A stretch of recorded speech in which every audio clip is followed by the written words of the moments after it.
Hey folks, I did it. I finally ordered a Pandora's box fight stick online. I did quite a bit of research. I looked at a lot of the reviews of the different Pandora box products you can find on AliExpress and Amazon, and I came to the conclusion that I wanted to go for the model that I haven't seen in a review before, so I thought it was interesting to show on my YouTube channel as well. I ordered this model on Amazon and it is called the Game Box.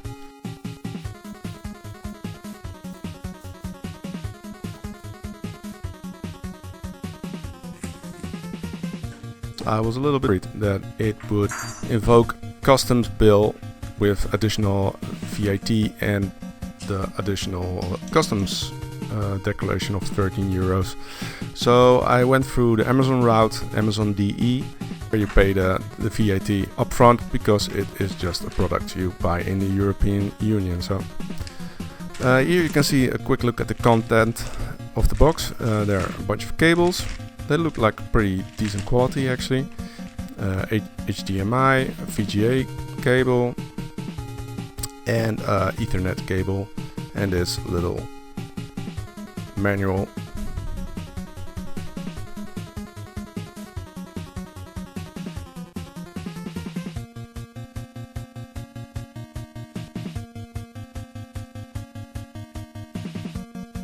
It had around 6-7 extra buttons to replace possible failures on buttons, but button quality is okay.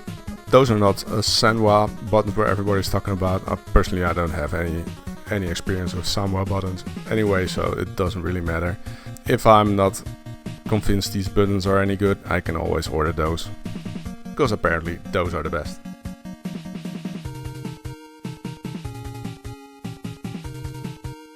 This is how the model looks, and this is the exact reason why I got this version, because I don't like the tacky printed stuff with all the Street Fighter prints that are on it and flashy stuff. That isn't really my taste. I like this sleek black look of this one.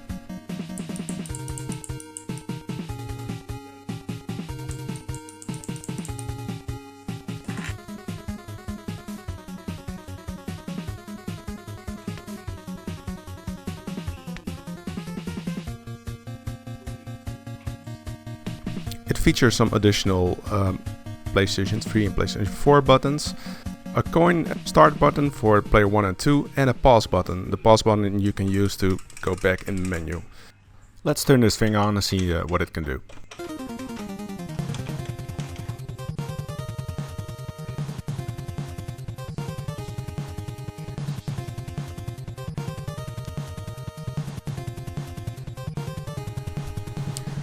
Removing 3 or 4 screws on the front side will open this piece of hardware up, and you can see how it's connected. And this looks like micro switch sticks. The cables are pretty tight in the case. Some of the cables rub over the motherboard here, which is the Pandora Box 7 rip-off. This is not the original Pandora Box 7. But it's a 3D model, and it is the Pandora's Key 7 3D. It features a small speaker, as you can see. Produces quite a lot of volume, but not a lot of depth in the sound. So, yeah, it's always better to just use the speakers on the TV.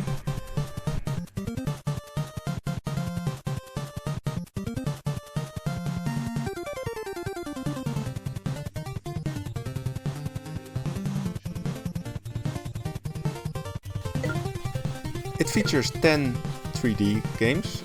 These are all ROMs from different emulators. You can see Super Mario 64, there's an N64 game, Tekken 2, which is a PlayStation game, and Psychic Force 2012, which is a Dreamcast game. So there are many different emulators in use, but the main appeal of this set is the more than 2,000 MAME-based games. So those are just arcade games, ranging from really old to relatively new. Let's just try a bunch of random games and see how the emulation is. I guess most people watching this are interested to see how the 2D fighting games hold up on this system. So let's take a look at Super Street Fighter 2, the new challengers. And what's immediately noticeable on the display part of things is that the system upscales everything to a 16:9 proportion, so it blows up the image a little bit, and it's a little bit smurred out, which indicates that there's a filter, and I don't like filters. That's a little bit of a problem.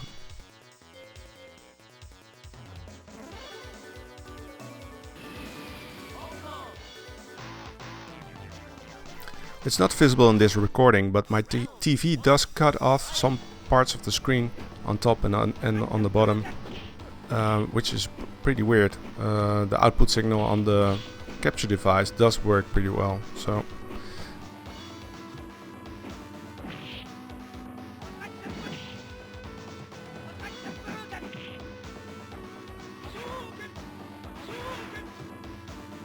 as far as I can tell, there isn't much input lag or any input lag that is abnormal, and the control is really fine.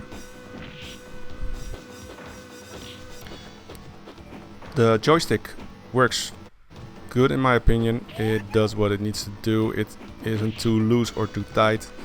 It's just fine. If I ever become anal about that stuff, I can always upgrade it, but I don't think that is the case for me. The buttons on this system are pretty basic, but seem to work pretty fine. Let's do an action platformer, Rolling Thunder.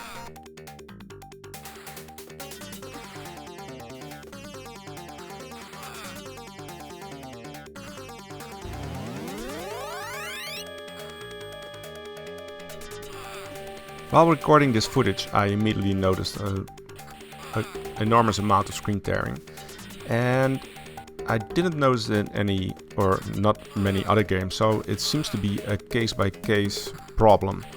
Some games do suffer a lot from screen tearing and other games don't.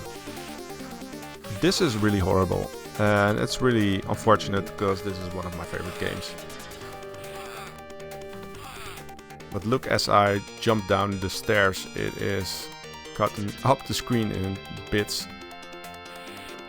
So this could be an emulation problem, but it could be a hardware problem as well. So I really don't know actually. Let's try a different game, top-down shooter, Fighting Hawk. And it seems to be a lot of screen tearing as well. I picked this game out because it had so much screen tearing on screen, so it's a little bit deliberate, but yeah, I want to show you the bad things and the good things about this piece of hardware.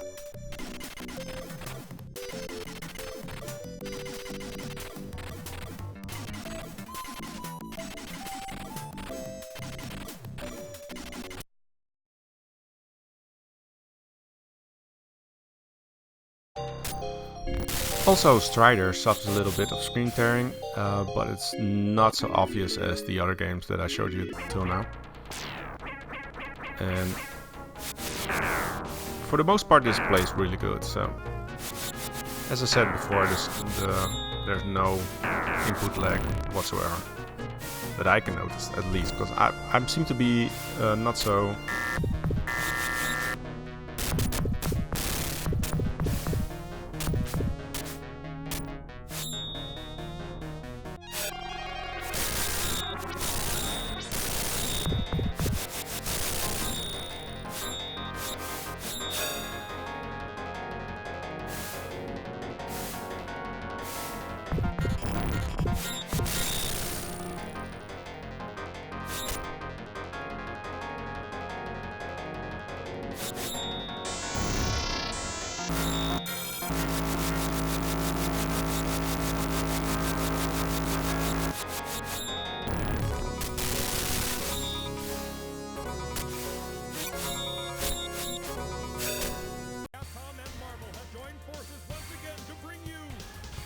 So let's head back to the fighters. Here is Marvel Superheroes vs Street Fighter, and this looks really fast and smooth, and yeah, looks pretty good.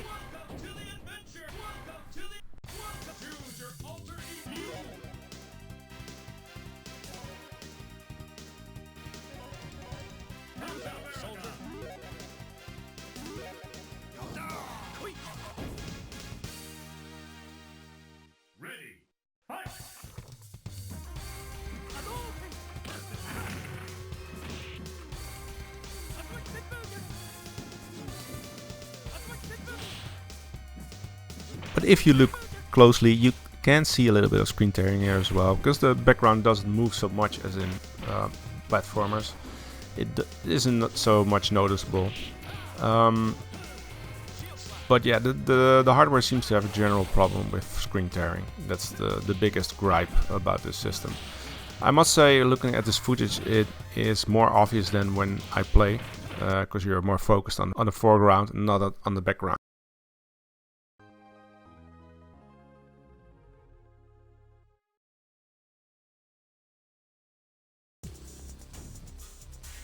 Let's try one last fighting game. This time it's Street Fighter Alpha 3. One of my favorite fighting games, actually. And let's see how this runs.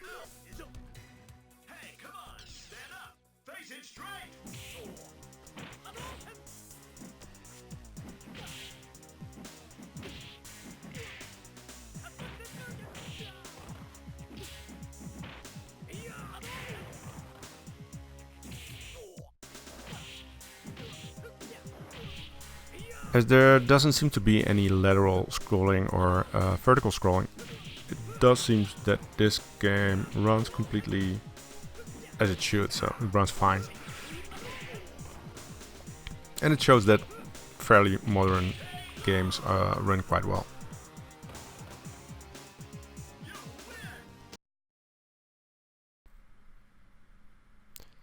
And this is Gambare, and it seems that there are some ROMs on it that are just, the ROMs are not good.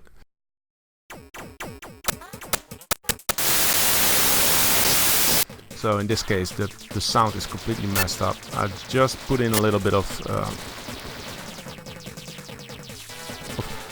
gameplay just to let you hear the audio, how it's messed up.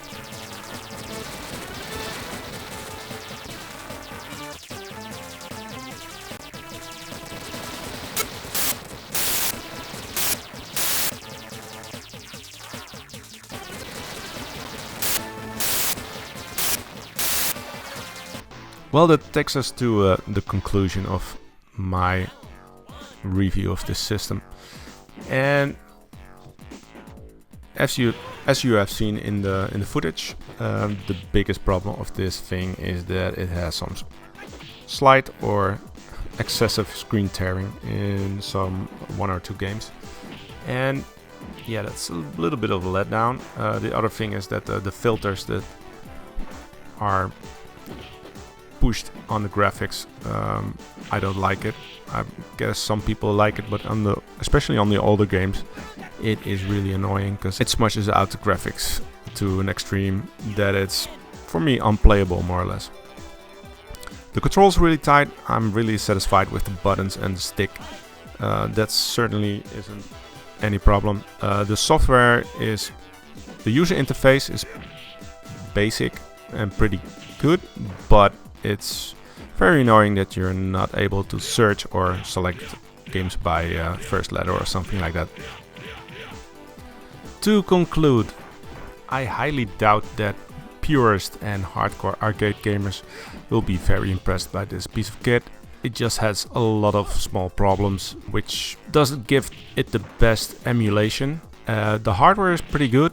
I like the sticks, I like the buttons, I like the ventilation, I like the way the buttons are worked into the case and the connections on the back side. It really looks really solid, and yeah, no problems there. But the core hardware of the machine does seem to have a little bit of problem. And the problems are mostly screen tearing and audio problems on certain ROMs. Generally the game selection is pretty good, I really like it. All my favorite games are on here. There's Donpachi, older games like Rolling Thunder, although it's a crooked ROM. It's just a pretty good selection of 2000 games. But if you just want to have a good time with friends and play some arcade games with decent controls on a high definition TV, this is definitely worth to take a look at. Well, that's it. Hope this helps you out a little bit, and hope to see you soon. Bye bye.